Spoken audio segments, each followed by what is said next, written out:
Okay, what's up guys? Sean here again, and welcome to my vlog, Sean the Shift Moto Vlog. So, bang lakas ng hangin. Woo! So, ngayon guys, magdo-long ride tayo. Uwi tayo ng Antique. Okay? Buti nga at mainit naman yung panahon. Pero hindi naman masyadong mainit. I mean, pumanig naman sa atin yung panahon, no? Hindi umuulan.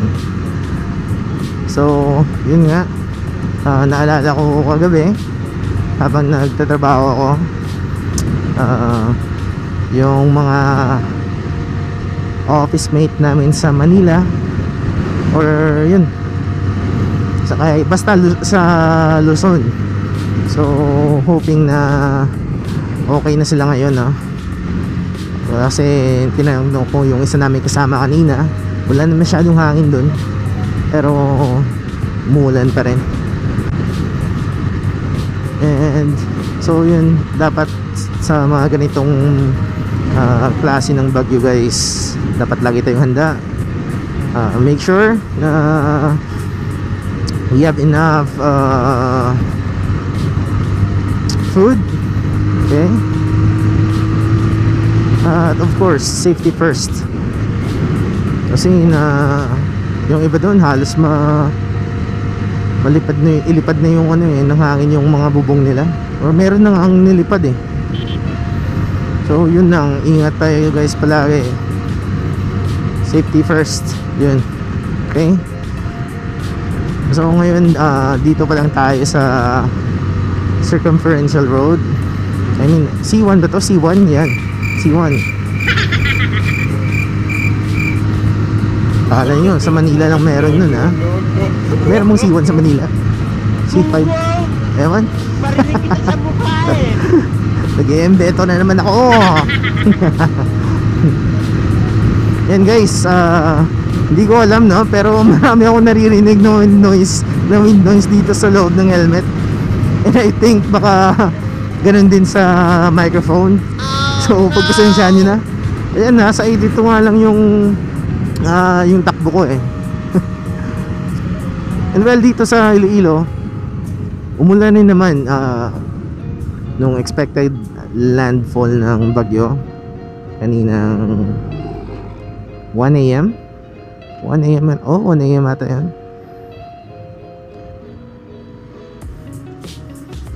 Okay. And grabe yung ulan, kasi nagtatrabaho ko, alam mo talagang naapektuhan yung yung connection ng internet. Wow. So yun nga, gabi tayo nagtatrabaho eh.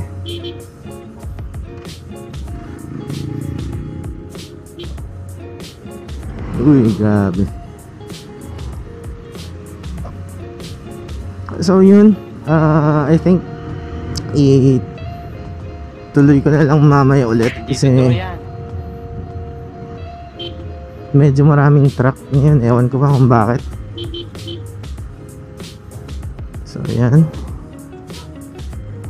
puro truck lang yung makikita nyo. Wow.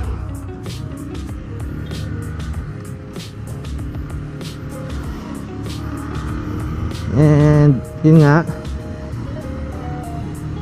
kung di nyo natatanong, sabi ko yung mamaya ko inututuloy, no? Pero yan ka na naman eh. May continuation pa eh. So yun lang, maikli lang to. So kung di nyo nga pala natatanong, yes, dito ako sa Iloilo, kasi dito yung ako nagtatrabaho, dito yung anak ko ngayon. Pero taga Antique ako guys. At yung Antique ay malawak din, no? So uwi ako ngayon ng Barbasa. Pag bus or bus, 4 to 5 hours. Pag van naman 3 to 4. Pag private 3.5. 3 to 3.5 hours. So try natin kunin ng 3 hours. Joke lang. Hindi naman tayo nagmamadali. Importante makarating sa pupuntahan. Kasi at again, safety gears, yan. Kita nyo, jacket, helmet, knee pads, diba? So yun, isa na ba ako? So yun, Barbasa, yan. Try natin kung makagawa tayo ng video doon. Okay. So yun na guys, balik na lang ako. Ayan, sabi ko nga, Totoo yan. makikita nyo naman dito. Likuran ng, ganda ng view, di ba? Likuran ng truck. So yun, tuloy ko lang mamaya pag may magandang daan. Pero mas maganda pag andun na sa Twisties, nasa bundok na part na tayo, sa boundary ng Iloilo at Antique. Okay, so yun na nga. See you. Okay, I will be back.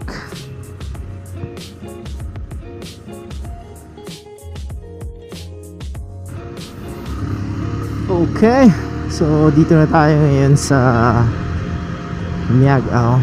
Okay, at yan nga, sabi ko nga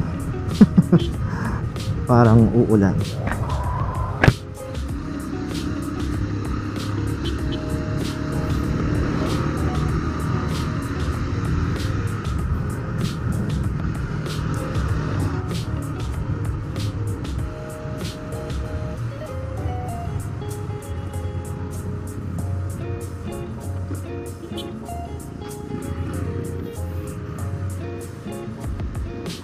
At yun nga, shoutout nga pala sa mga palaging or walang sawang sumusuporta sa akin mula nung umpisa. Okay, tsaka sa mga nakaalala sa akin, palaging nanonood ng video ko. Ayan sa screen. Okay, so shoutout sa inyo guys.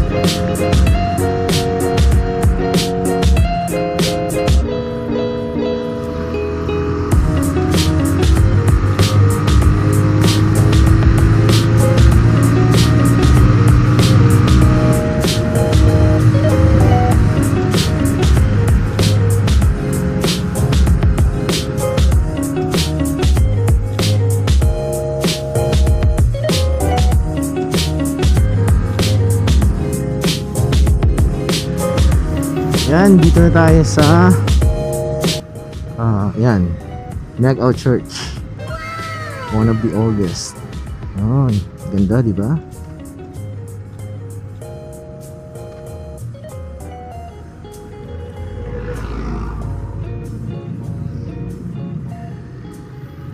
Yun. And isa na lang, sunwalkie na lang guys.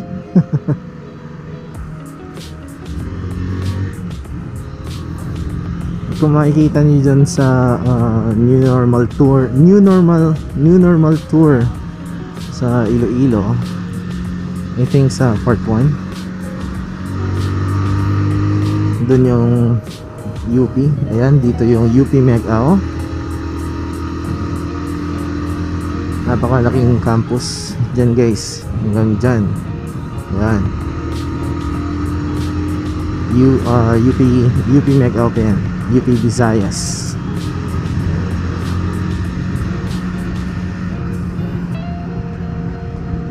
Sorry guys kung minsan parang ang hirap magsalita, no? Alam mo yan. Naka tube mask ka na, naka mask ka pa. Although pag naka tube mask na, kahit hindi na ka mag mask eh, pero ewan ko ba, for much better na safe, diba?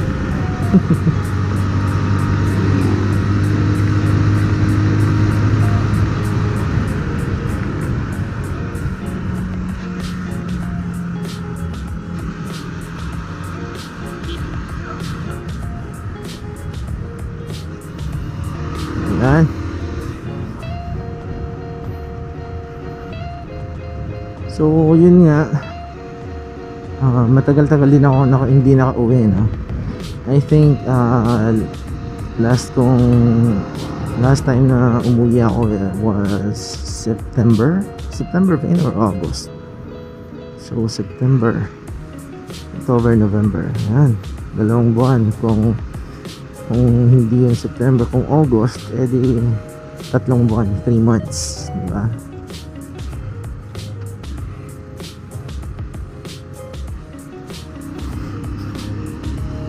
Kaya minsan naninibago ako na yung nakasanayan mo, di ba? Hindi tulad dati every 2 weeks or twice a month umuwi ako. Yung andun pa yung anak ko sa Antique, kaso andito naman siya ngayon eh. So wala lang, na-miss ko na yung Antique. Saka syempre bisita rin naman sa mga magulang ko. So isa na rin yun, guys. Wag yung kakalimutan yung mga magulang nyo, okay?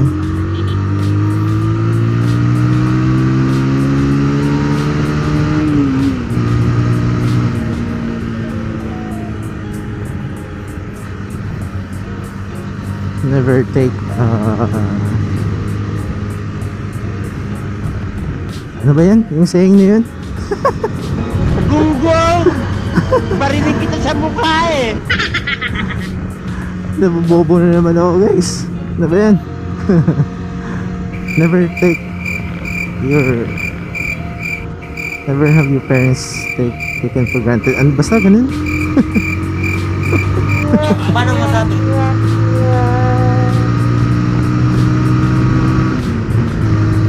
Yan. Bumali tayo ng konti. Wala masyadong sasakyan.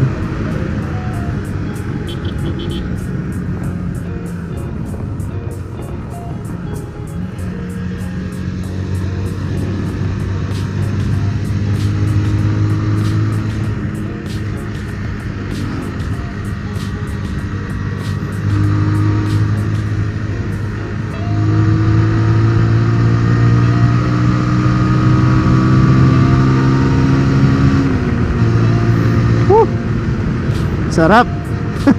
Dito to yan.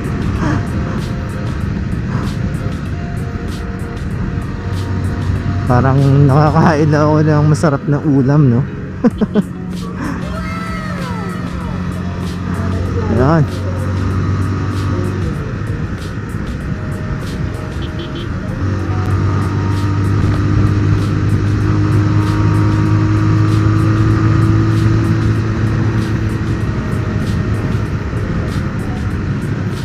Sana hindi ako maabutan ng ulan, no? Dito to yan.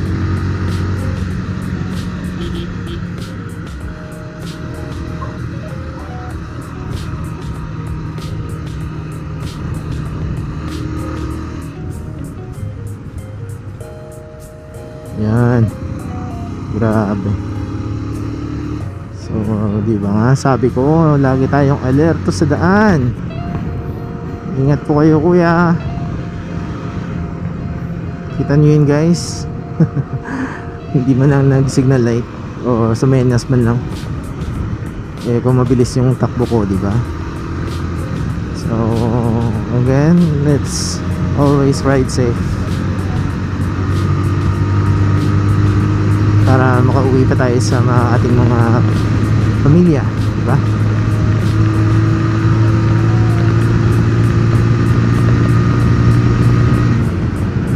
Sabi nga nila,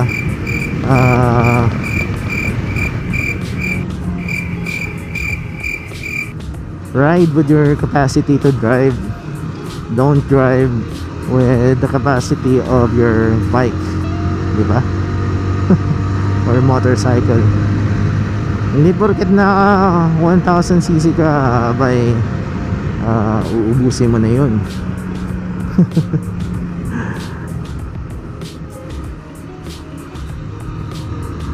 Remember, hindi natin pag-aari yung daan. So pag may tatawid, hindi na nila kasalanan yun, di ba? Eh, tatawid sila eh. Hindi naman natin yung daan. Yan po, paunahin ko na lang yung van. Mga mabibilis to guys eh. Kahit sa bukid, I think 80 or minsan, I think meron ata akong nasakyan naka 100 pero blind curve. Pero yung nasakyan ko na yun, ano yun eh, since 2006 nag-aaral pa lang ako, first year college. Tanda ako na 2006. It was 14 years ago. So imagine mo naman ba, 14 years ka nang dumadaan dun. And hindi lang yun, I think before nun 2000 pa lang ata, 2001 bumiyahe na yun. So imagine, like 20 years.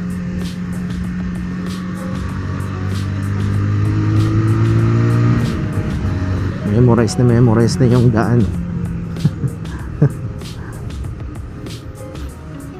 Kahit man merong gawin sa daan, alam na alam, kasi syempre araw-araw ko ba namang dadaan.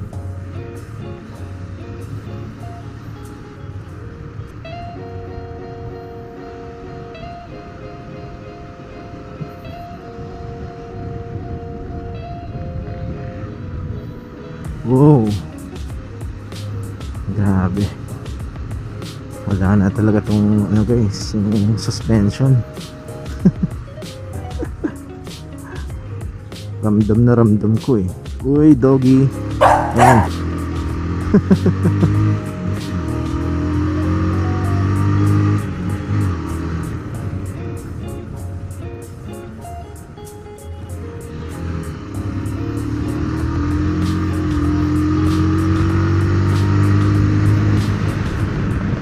Oh. Ito yan. Grabe. Feeling ko uulan talaga to guys.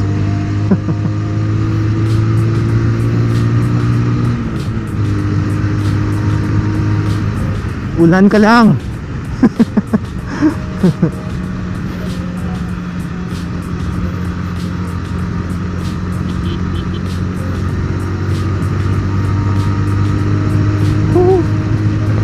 Sabayin natin yung kotse.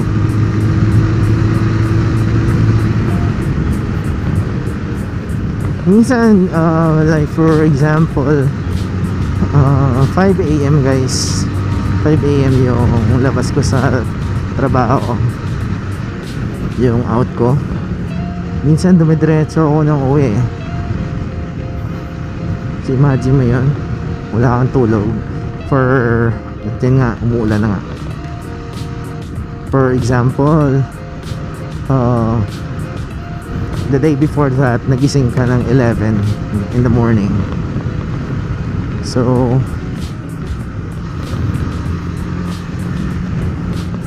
11 hanggang 5 AM, 11 AM hanggang 5 AM gising ka, tapos magdadrive ka, di ba?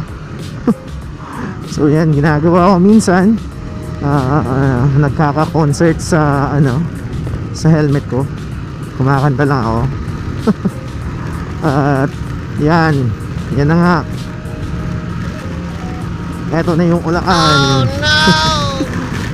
So hinto lang muna tayo guys, okay?